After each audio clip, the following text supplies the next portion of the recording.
ఆదిలాబాద్ లో అక్రమ కట్టడాల కూల్చివేత ఉద్రిక్త పరిస్థితులకు దారితీసింది. ఎటువంటి నోటీసులు ఇవ్వకుండా ఎలా ధ్వంసం చేస్తారంటూ మున్సిపల్ కమిషనర్, రెవెన్యూ అధికారులతో ప్రజలు వాగ్వివాదానికి దిగారు. దీంతో కొద్దిసేపు ఉద్రిక్త వాతావరణం నెలకొంది. తాము జిల్లా కలెక్టర్ ఆదేశాల మేరకే కూల్చివేస్తున్నామన్నారు మున్సిపల్ అధికారులు.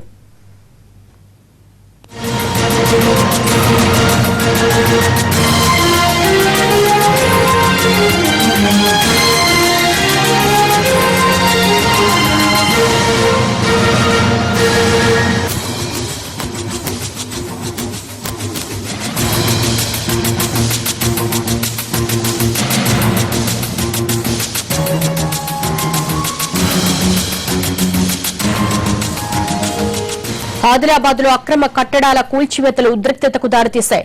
మున్సిపల్, రెవెన్యూ అధికారుల తీరుపై ఆగ్రహం వ్యక్తం చేస్తున్న స్థానికులు వారితో వాగ్వాదానికి దిగారు. కూల్చివేతలను అడ్డుకునేందుకు ప్రయత్నించారు. దీంతో అక్కడ ఘర్షణ వాతావరణం నెలకొంది. ఆ వివరాలను మా ప్రతినిధి మహేందర్ అందిస్తారు. మహేందర్, అసలు అక్రమ కట్టడాల కూల్చివేతకు సంబంధించిన తాజా డీటెయిల్స్ ఏంటి?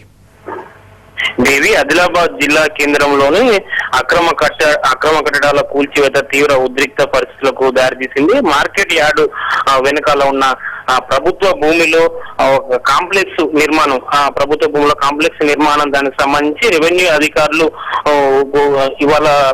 ఇవాళ మధ్యాహ్నం వేళ కూల్చివేయడం జరిగింది. దీనికి సంబంధించి మున్సిపల్ చైర్మన్ సంఘటన స్థలం చేరుకొని మాకు ఎటువంటి మేము నోటీసులు ఇవ్వకుండా రెవెన్యూ అధికారులు ఎలా కూల్చివేస్తారంటూ కూడా మున్సిపల్ చైర్మన్ స్థానిక ఆదిలాబాద్ ఆర్డీఓ గారితో కూడా వాగ్వివాదానికి దిగడం జరిగింది. దీంతో కొద్దిసేపు అక్కడ ఉద్రిక్త వాతావరణం చోటు చేసుకుంది.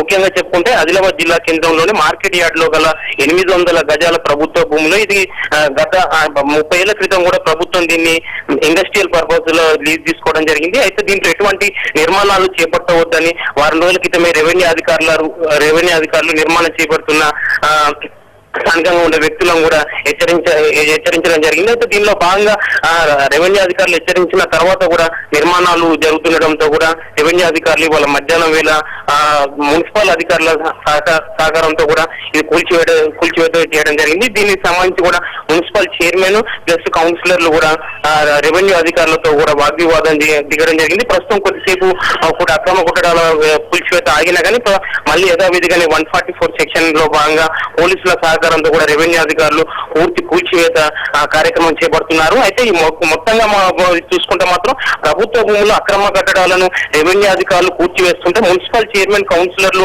అడ్డుకోవడం ఎంతవరకు సబబని కూడా విమర్శలు వ్యక్తమవుతున్నాయి. అదేవిధంగా జిల్లా కేంద్రంలో కూడా చాలా వరకు కూడా అక్రమ కట్టడాలు ఉన్నాయి. వీటి అన్నిటి కూడా కూల్చివేయాలని ఒక పక్క స్థానికులు కూడా డిమాండ్ చేస్తున్నారు. దేవి, రైట్ మహేందర్.